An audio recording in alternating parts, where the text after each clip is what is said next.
طلع البدر علينا بثنيات الوداع وجب الشكر علينا ما دعا لله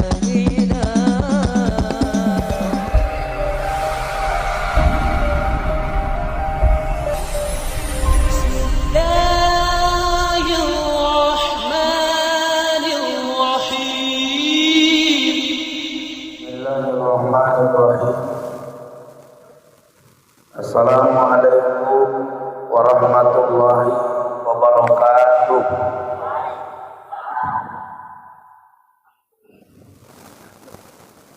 Burung balam terbang berempat, terbang tinggi ke atas angkasa. Bapak Ibu yang jawab salamku dengan semangat, doakan semua keluarganya masuk surga. Assalamualaikum warahmatullahi wabarakatuh.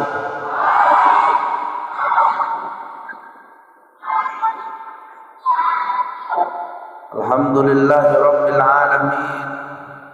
Assalatu wassalamu ala asyrafil anbiya'i wal mursalin Sayyidina wa maulana Muhammadin wa ala alihi wa ashabihi ajma'in.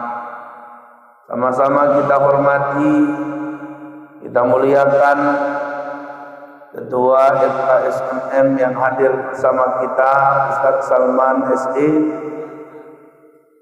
Yang saya hormati, sama-sama kita muliakan Bapak Ketua BKM kita, Ustaz Haris Ashab SPDI, beserta seluruh pengurus, para ustadz yang berhadir, para pengurus BKM yang berhadir, bapak-bapak, ibu-ibu semua yang hadir ini, saya doakan mudah-mudahan menjadi calon-calon penghuni surga.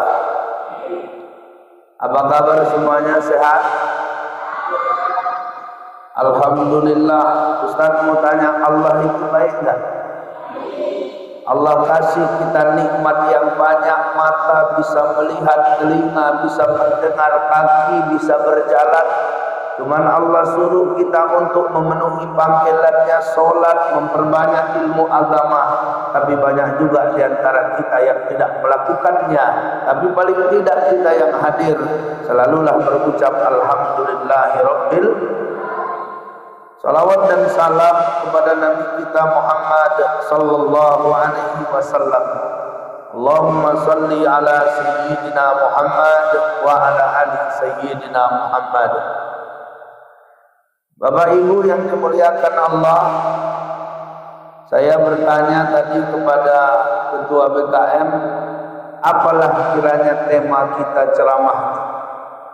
Apakah kita akan mengkaji tentang fikih sirah atau sirah nabawiyah, atau kita akan mengkaji tentang fikih mawaris, cara membagi harta warisan?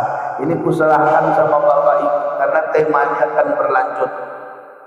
Mau sirah nabawiyah, cerita tentang Nabi, atau mau membagi harta warisan yang benar? Itu yang mana, Bang? Anak-anak dulu apa? Cerita Nabi. Ibu-ibu cerita Nabi. Bapak-bapak oke, cerita Nabi. Tutup kitab ini. Ini masalah warisan. Baik. Kenapa begitu enak cerita Nabi? Hari ini pengantar aja. Nggak bawa kitab penuh, nggak apa-apa, pengantar aja. Karena Nabi itu manusia yang nggak sama kayak kita. Muhammadun basyarun wa laysa kal basyari bal huwa jaqutatun wan nasu kal bashari maulaya salli wa da'iman ala habibi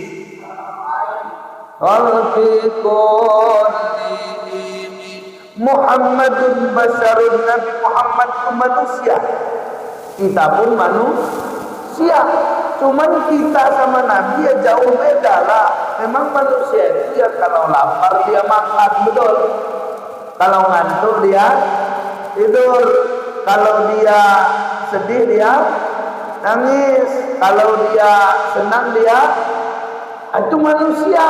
Maka kita yakin semua yang hadir ini pasti makan, betul. Kira-kira kalau Ustadz badan Ustadz ini, Ustadz banyak makan apa sedikit? Oh banyak kan? Berarti Ustaz kalau makan pakai tamboh apa enggak? Oh pakai tamboh.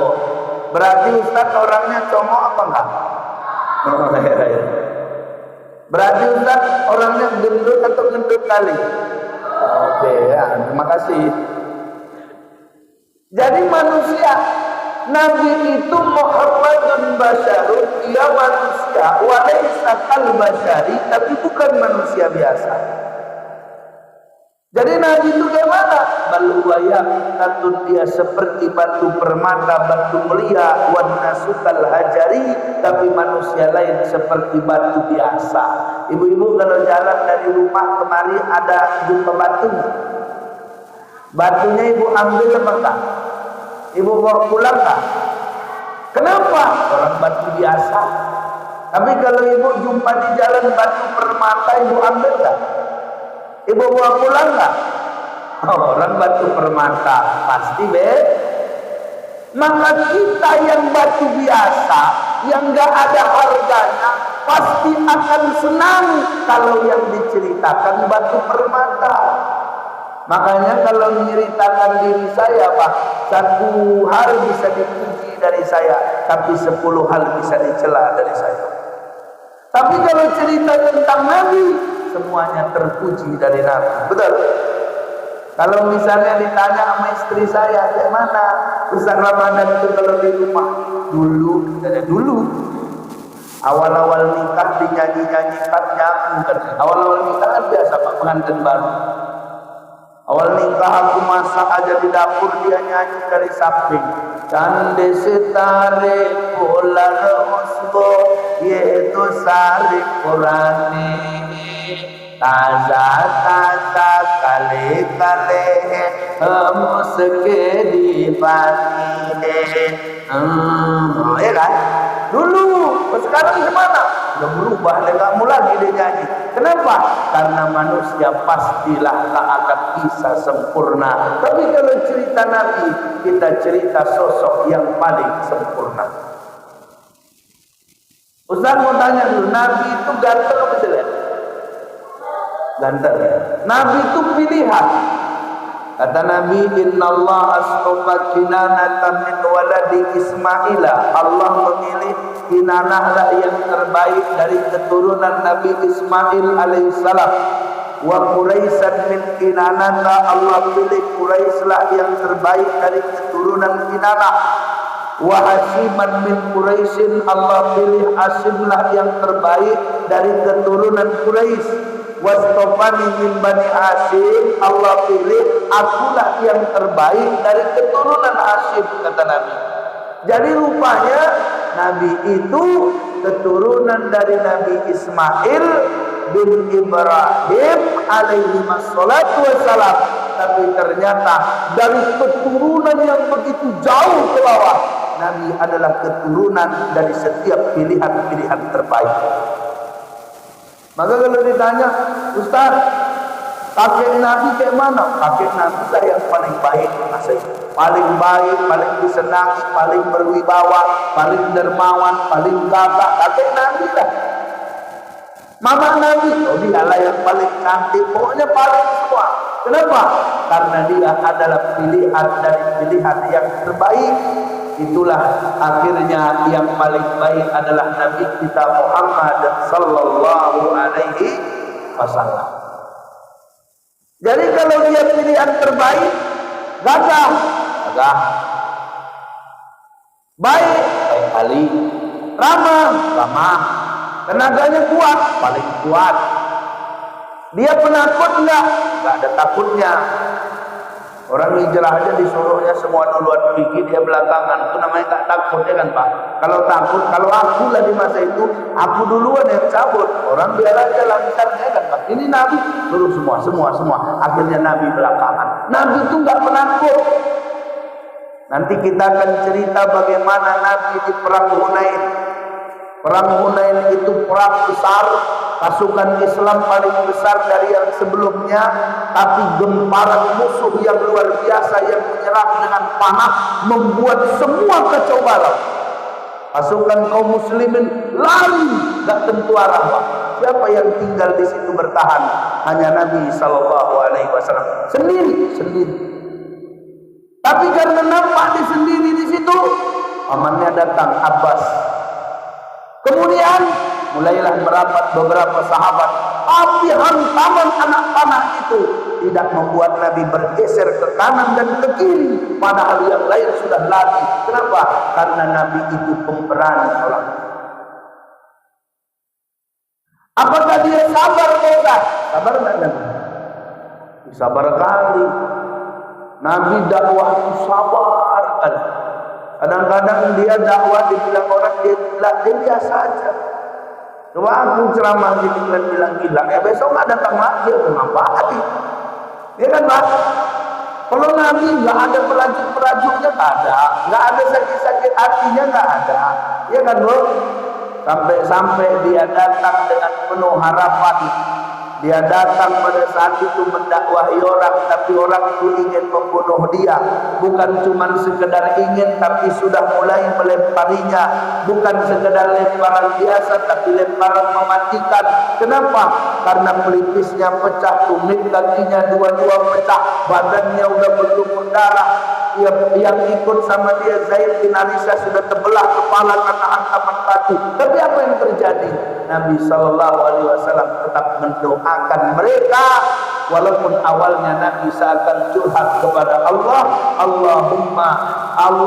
Nabi menceritakan kepada Allah bagaimanalah keadaan dia waktu itu.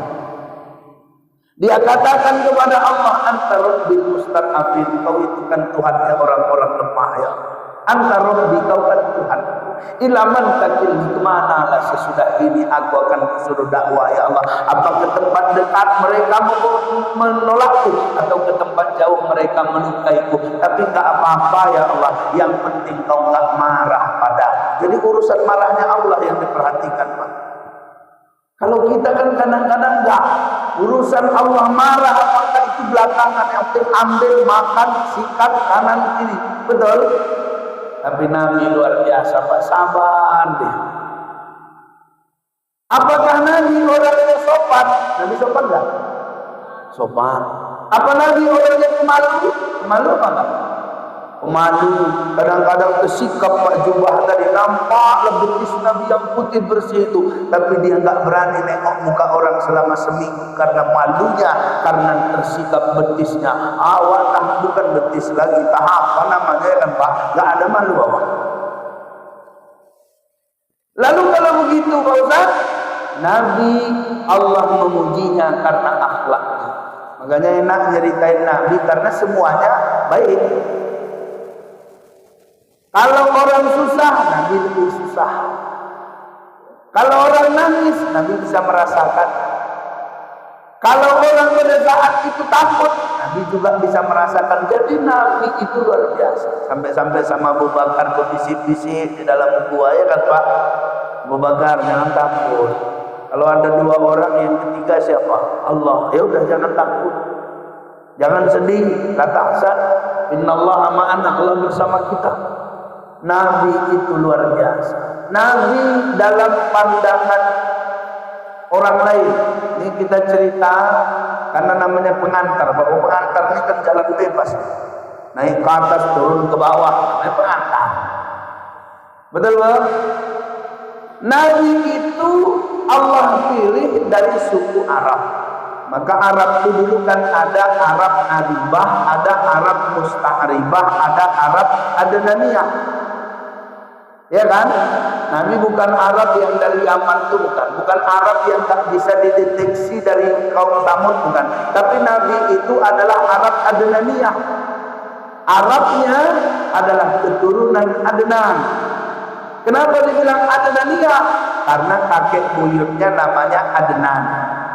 Jadi Nabi itu Muhammad bin Abdullah, Abdullah bin Abdul Muthalib, Abdul Muthalib bin Hashim, Hashim bin Abdul Manaf, Abdul Manaf bin Qusay, Qusay bin Kilab, Kilab bin Murrah, Murrah bin Ka'ab, Ka'ab bin Lu'ay, Lu'ay bin Ghalib, Ghalib bin Fihir, Fihir bin Malik, Malik bin Nadar, Nadar bin Kinanah, Kinanah bin Huzaimah, Huzaimah bin Mudrikah, Mudrikah bin Ilyas, Ilyas bin Mudar, Mudar bin Nizar, Nizar bin Ma'ad, Ma'ad bin Adnan.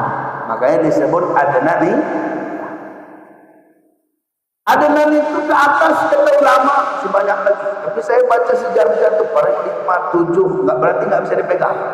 Karena ke atas masih ada 47 lagi baru sampai kepada Nabi Ibrahim alaihissalam. Ya, jadi dari Adnan itu ke atas, amma ma fawqa dzalika fa mukhtalafun fi. Kalau mau dilanjutkan ke atas itu pasti terjadi perbedaan pendapat di kalangan para ulama dan ahli sejarah. La yu'tamadu alaihi syai', tidak bisa dijadikan pegangan karena riwayatnya kalau ke atas itu payah nyari. Tapi ghairu anna mimma la khilafa fihi anna adnana min waladi Ismail nabiyillahi bin Ibrahim khalilillahi alaihi wassalatu wassalam. Tapi dari Adnan bahwa dia keturunan Nabi Ibrahim itu disepakati oleh para ulama, tidak ada perbedaan di sana. Tapi intinya apa? Nabi itu adalah bangsa Arab, dia keturunan Nabi Ismail, dia bukan keturunan Nabi Ishak. Kenapa Ustaz Nabi Ishak dibawa-bawa? Karena keturunan Nabi Ishak itu Nabi Yakub alaihis salam. Nabi Yakub ini dipanggil orang Israel, maka keturunannya nanti jadi Bani Israel. Nabi Yakub ini nanti punya anak 12 orang. Satu orang jadi nabi namanya Yusuf alaihis salam. Nabi Yusuf ini punya saudara sebapak sama punya saudara kandung. Saudara kandungnya namanya Bunyamin. Bunyamin ini punya cicit namanya Yunus alaihissalam. Yang sebapak ada Yahuza. Yahuza punya cicit namanya Daud alaihissalam. Nabi Daud ini punya anak namanya Nabi Sulaiman alaihissalam. Sulaiman ini tak langsung Pak, tapi ke bawah nanti tak jauh jumpalah satu nama ke samping namanya Imran. Imran ini nanti punya anak seorang wanita, dia jadi salah satu nama surah dalam Al-Quran. Wanita ini waktu dia nanti muda, Allah hantar makanan ke tempat mihrabnya. Nama wanita ini Maryam. Maryam ini enggak nikah tapi punya anak namanya Isa alaihis salam. Ke kiri ada nanti Nabi Zakaria. Nabi Zakaria ini lama tak punya anak, berdoa kepada Allah. Kepada Allah dia berdoa, dia katakan qala rabbi inni wa anal azmu minni washta'ala ar-ra'su shayba wa lam akum bi du'aika rabbi syaqiya. Dia katakan dia enggak pernah kecewa, udah rambutnya putih, tulangnya lemah, tapi kalau doa enggak pernah kecewa. Apa sebenarnya yang mau dia minta? Yang mau dia minta adalah anak. Yarithuni wa yarithu min ali Yaquba wa ja'alhu rabbi radiya. Dia cuma meminta anak yang menjadi pewaris Nabi Yakub, kakek moyangnya. Maka pada saat itu Allah berikan seorang anak dikala dia sudah sangat tua, maka anak itu diberi Allah nama Yahya. Ini keturunan Bani Israel semua. Nabi Yusuf punya saudara namanya Imran. Imran ini punya anak namanya Musa alaihis salam. Nabi Musa ini dia berdoa supaya adiknya pun ikut dakwah kepada dia, maka dijadikan nabilah adiknya namanya Harun alaihis salam. Nabi Harun di ke bawah punya cicit Ilyas dan Ilyasa alaihis salam. Keturunan dari Nabi Harun ini ke bawah terus nanti ke bawah itulah kepala Yahudi Bani Nadir, namanya Uyai bin Akhtab. Uyai bin Akhtab ini nanti punya anak perempuan, nama anak perempuannya adalah Sofiyah, dan Sofiyah ini nanti jadi istri Nabi kita Muhammad sallallahu alaihi wasallam. Jadi Nabi bukan keturunan dari Nabi Ishak, tapi Nabi adalah keturunan dari Nabi Ismail alaihi salam. Ini Ustaz sampai jam berapa? Udah mau setengah jam ini. Sampai jam berapa kalau pengajian? Cari masalah tuh. Biasanya 45 menit ya. Ya. Jadi Nabi yang mulia ini Pak, nanti akan kita bahas sejarahnya langsung kepada awal kelahirannya. Jadi di dalam kitab fikih sirah aja dikatakan pertama kenapa harus belajar sirah. Ya, supaya kita tahu Islam ini secara paripurna. Kita tahu Nabi kita tahu perjalanannya, kita tahu kejadian apa, kita tahu hikmahnya apa, kita tahu bagaimana susahnya dia dalam dakwah, kita tahu fase demi fasenya, maka perlu belajar sirah. Lalu yang kedua, kenapa pada saat ini Allah menurunkan nabinya di Jazirah Arab? Jadi ajaran itu turunnya di Jazirah Arab. Kenapa? Karena dulu ada imperium besar.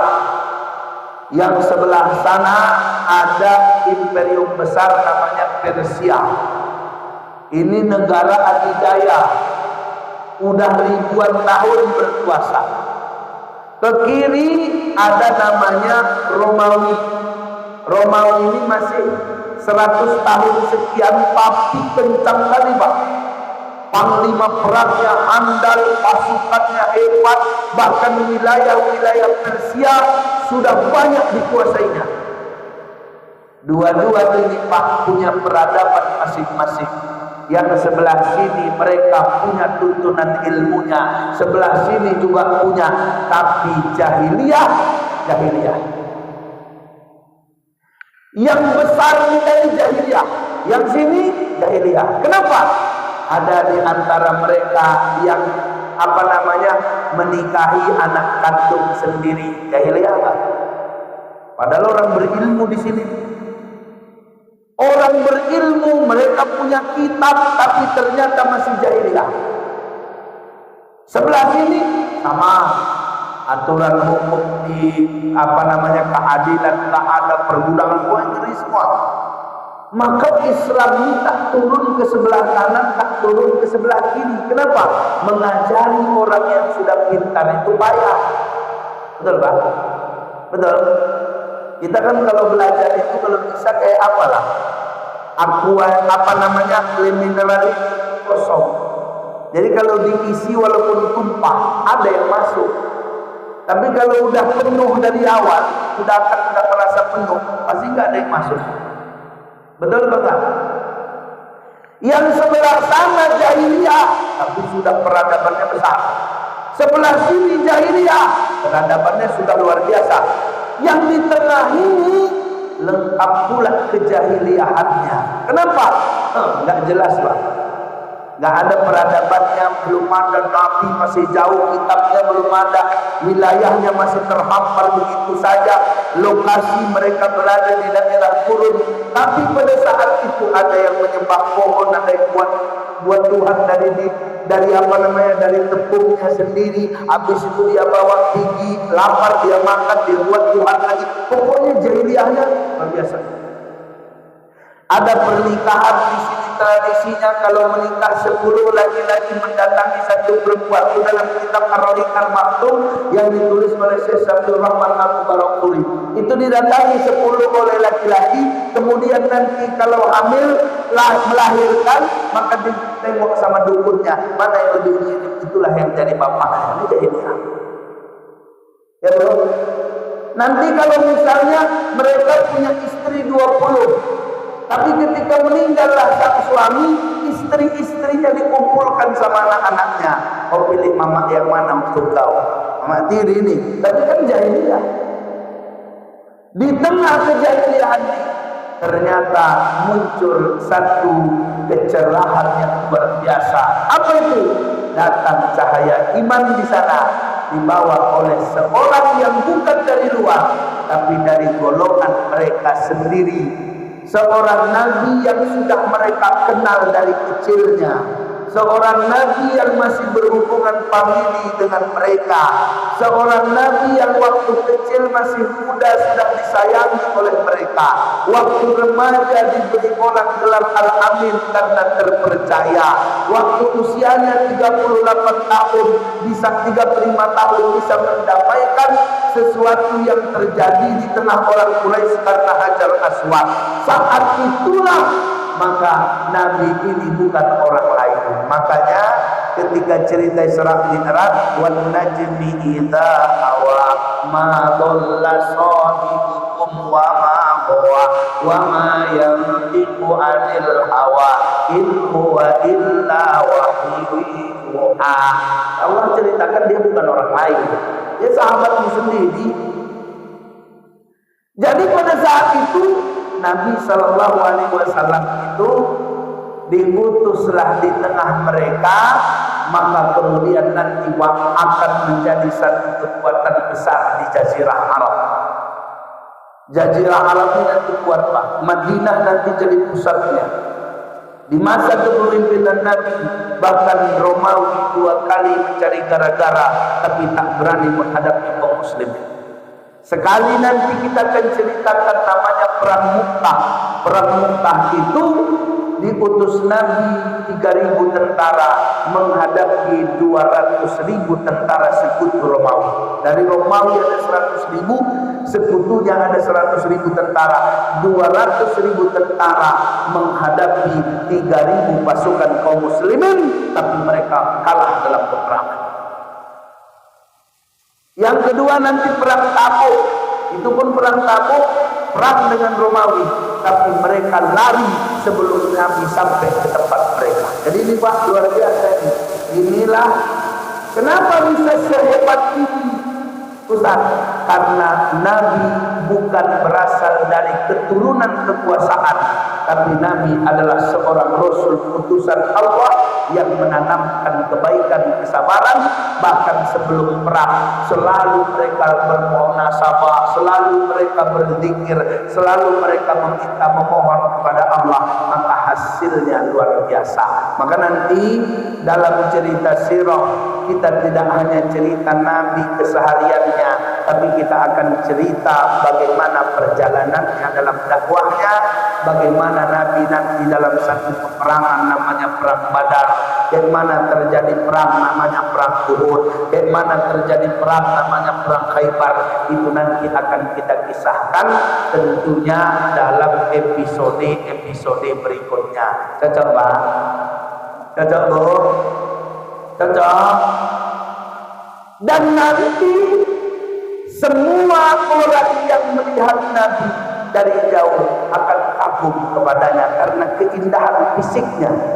Karena kata ulama, illam bi anna min tamabil imanihi sallallahu alaihi wasallam, ketahuilah sempurnanya iman kita kepada Nabi Muhammad sallallahu alaihi wasallam, al-iman bi anna Allah ja'ala khuliqa badanihi syariki ala wajhi lam yadhhar qablahu wa la ba'dahu mithlahu. Kalau kita yakin bahwasanya Allah ciptakan fisik Nabi gak ada yang serupa dengannya sebelum dan sesudahnya. Jadi menurut riwayat, asal orang nengok Nabi dari jauh udah kagum karena gagahnya tiada tara, tapi ketika mereka bertemu dengan Nabi duduk, maka mereka akan langsung mencintai Nabi sallallahu alaihi wasallam.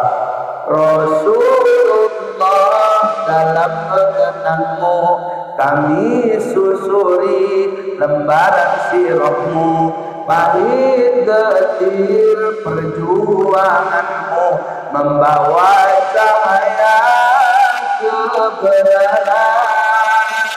Tak terjangkau budi pekertimu, tidak tergambar mulia akhlakmu, tidak terbalas semua jasamu. Sesungguhnya engkau Rasul mulia, tabahnya hatimu belum puluhan, mengajar arti kesabaran, menjulang panji kemenangan, terukir namamu di dalam Al-Quran. Inilah gambaran tentang Nabi kita Muhammad Sallallahu Alaihi Wasallam. Lalu Ustaz nanti menyampaikan kajian di kitabnya apa? Pertama, saya tidak patokan ke satu kitab, ya Pak ya. Walaupun nanti saya bawa fikih sirah, tapi terkadang untuk mengulur ceritanya biar agak panjang perlu juga kitab yang lain. Karena kalau di fikih sirah itu yang penting baru hikmahnya. Kadang perlu saya ambil dari kitab yang lain, maka tidak fokus saya membaca kitab itu satu-satu, ya Pak ya.